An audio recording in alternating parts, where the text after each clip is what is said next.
Bharat France के साथ scalp cruise missile खरीदने के लिए एक बड़ी डील करने की तैयारी कर रहा है।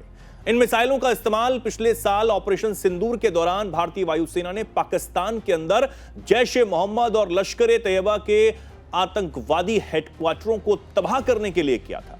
भारतीय वायुसेना फ्रांस से बड़ी संख्या में स्काल्प क्रूज मिसाइलों का ऑर्डर दे रही है। इस बारे में बातचीत चल रही है। इसी के साथ इंडियन एयरफोर्स 114 राफेल लड़ाकू विमानों के एक और सेट के लिए भी ऑर्डर देने जा रहा है।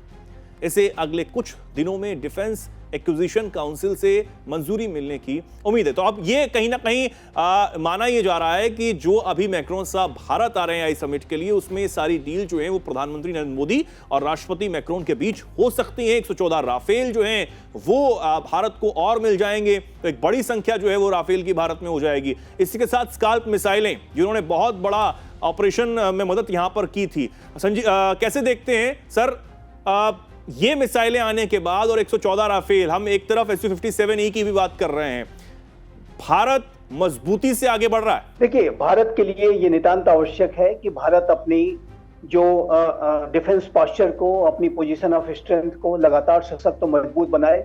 और इस प्रक्रिया में भारत ने पहले ही फ्रांस के साथ जो 4.5 जनरेशन के जो राफेल फाइटर जेट्स हैं उसको एक्वायर किया है। 36 की जो संख्या है, 26 मरीन वर्जन के भी राफेल जो फाइटर जेट्स हैं वो हमारे एयरक्राफ्ट कैरियर्स के लिए एक्वायर किए जा रहे हैं। और अब 114 अन्य जो राफेल फाइटर जेट्स के डील होने की संभावना है, जो कि इस बात को स्पष्ट रूप से दर्शाता है कि भारत की जो वायुसेना है वो राफेल विमानों के शानदार प्रदर्शन से पूरी तरीके से संतुष्ट है।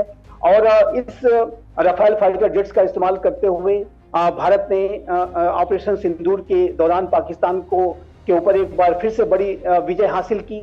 और इस पूरी ऑपरेशन में जिस तरीके से स्कैल्प मिसाइल का जो इस्तेमाल है वो बड़े पैमाने पर किया गया, पाकिस्तान के जो एयर बेसेस को जिस तरीके से ये स्कैल्प मिसाइल्स ने और हमारी जो ब्रह्मोस मिसाइल्स ने सभी ने अपने संयुक्त प्रयासों से तबाह किया, उससे जाहिर है कि भारत की वायुसेना इस बात को लेकर के आश्वस्त है कि भविष्य में जब कभी भी कोई इस तरीके की कंटिजेंसी या युद्ध की स्थिति बनेगी तो स्कैल्प मिसाइलें उसमें बड़ा योगदान देंगी।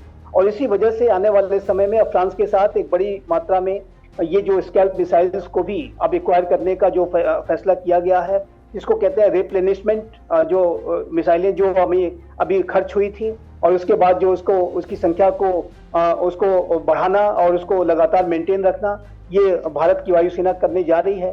तो मेरा ऐसा मानना है कि भारत और फ्रांस के बीच के जो रक्षा के संबंध में जो बहुत बड़ी जो प्रगति है वो हुई है।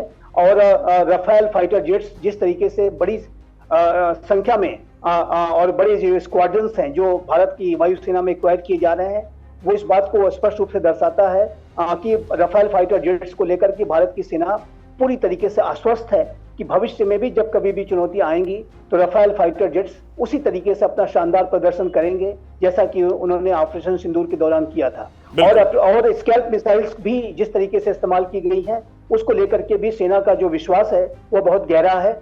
और इसी वजह से भारत की वायुसेना ये राफेल विमानों को भी और स्कैल्प मिसाइल्स को भी और बड़े पैमाने पर एक्वायर करने जा रही है। ठीक है सर, बहुत बहुत धन्यवाद सर हमारे साथ जुड़ने के लिए। अब आप इस पर क्या कुछ सोचते हैं, क्या कुछ कहना चाहते हैं, कमेंट सेक्शन में लिखिए। जुड़े रहिए, देखते रहिए दैनिक जागरण।